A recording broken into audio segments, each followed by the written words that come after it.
Okay, Adam, we got another game week. The Buffs are playing ASU this week down in the desert, down in some of your old stomping grounds. But I know you're excited to go down there. I don't know how excited you are to go down there, but I'm not at all. It's going to be 100 degrees down there. I would much prefer to go down there in November. that's true. And especially if you're going to play this time of year, that game should be at 8 o'clock, right?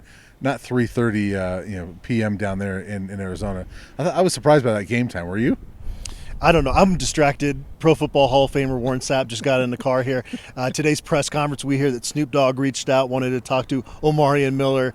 It remains to be surreal around here. The kickoff time, I was surprised by that. They typically, until the temperatures cool off down in the desert, have mostly night games, but it'll at least allow us to get to bed at a reasonable hour. That's true. So I like that part of it. And this is a big game for the Buffs, and we're going to get more into it later this week. But it's a pivotal game for them after losing two straight to top 10 teams, and they've kind of got to get this one. And we'll get more into that later this week. But one thing that's going to help them get this is you're getting starting to get some guys back from injury, other guys that are not quite back. But Coach Sanders did say today that Shilo Sanders is back practicing, Miles Slusher's back practicing, Travis Hunter's still out, and Coach said it looks like, or he wants him to be out until at least the bye week, to get healthy. Yeah. And then Savion Washington, went down. Obviously, looked like a bad injury, but says he'll be back at some point this year, just not for this week. So a little banged up.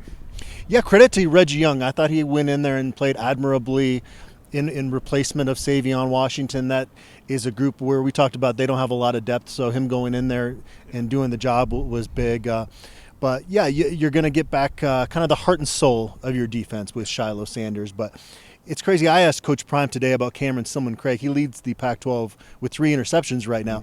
And people keep asking about Cormani, and I get it because he was a 5-star guy. No one's talking about what Cameron Craig has been doing. He didn't even start the season, comes in once Slusher gets hurt, and he's been a big-time playmaker for them. And is somebody that was kind of overlooked out of high school, went to Jackson State, and wasn't a guy that people were super over the moon about when he committed just because he was coming from Jackson State. And Coach Prime made reference to that, that this is another HBCU transfer that has really shined at this level. So he's been a cool story that I don't know if has been getting enough pub. And Miles Slusher getting back, I don't know if he's got a starting role at this point because Cameron Craig's played so well. And obviously Shilo Sanders and Trevor Woods have played pretty well at times. They've both had their issues here and there, but are pretty solid safeties that I would have a hard time imagining they're going to get pulled from the starting lineup.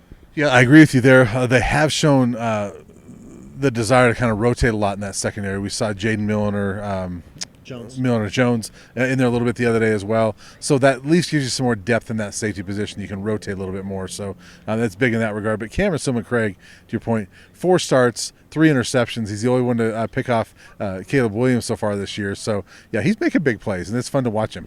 And they haven't been just the tip ball right into his hands. He's made some really good reads on those picks and made some really nice plays. Yeah, so it's good to have him and Shilo together and Trevor Woods. They need Shilo, to your point. I mean, the heart and soul of that defense, and you missed him. You could tell he wasn't out there the other day. Yeah, it's an edge that we talked about that it seemed like they started to get that back in that USC game, going on that 20-0 run down the stretch. But now the expectations go up big time because against USC, you're just going to give up plays to Caleb Williams. There's no way around that. He's just too good.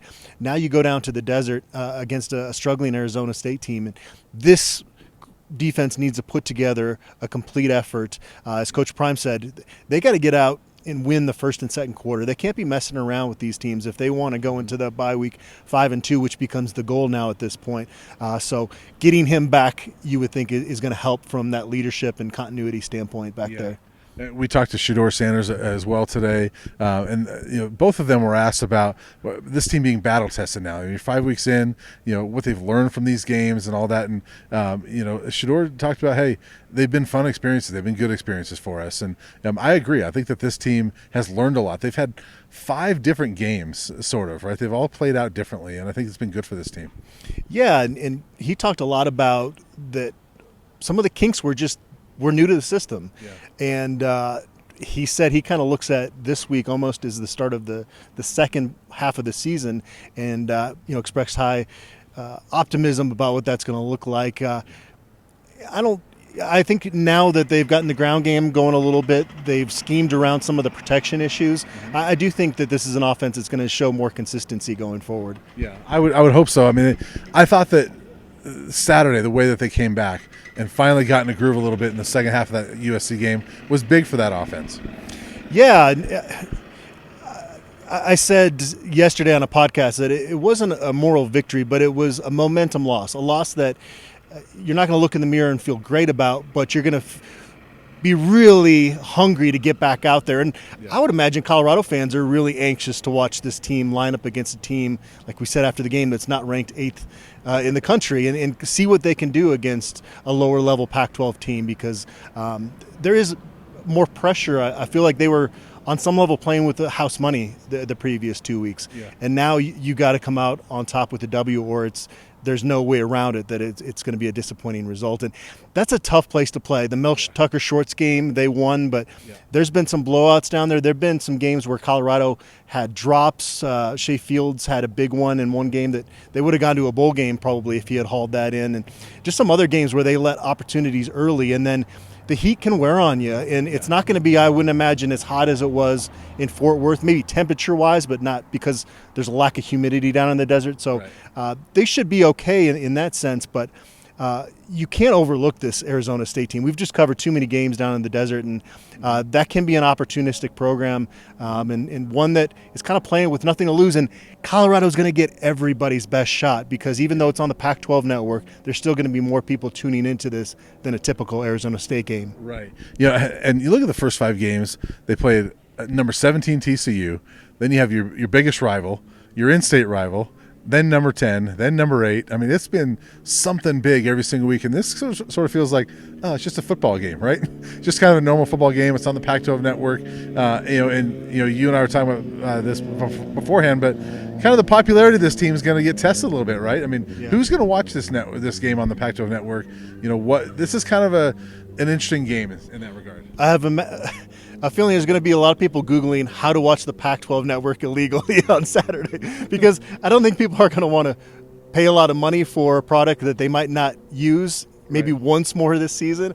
So I don't know. I'm not an expert on that, but that's just a hunch I have. But Pac-12 network might trend this weekend just because people are saying, how do I watch the Pac-12 network? Yeah. No, it's not a letdown spot, though, because you just lost 2 games in a row, right? I think had Colorado maybe come back against USC and won the game, then you kind of worry about that. But this team is hungry, and you can feel it around here. Well, it's even different in Coach Prime sits at his press conference and goes, "Hey, this is the first week I can count all you guys here." So maybe a little less media this week. Just feels a little more low key. So, but it's a huge game. I think that this is one that's sort of a must win for this team. We're going to get more into it later this week. But anything else? You said low key.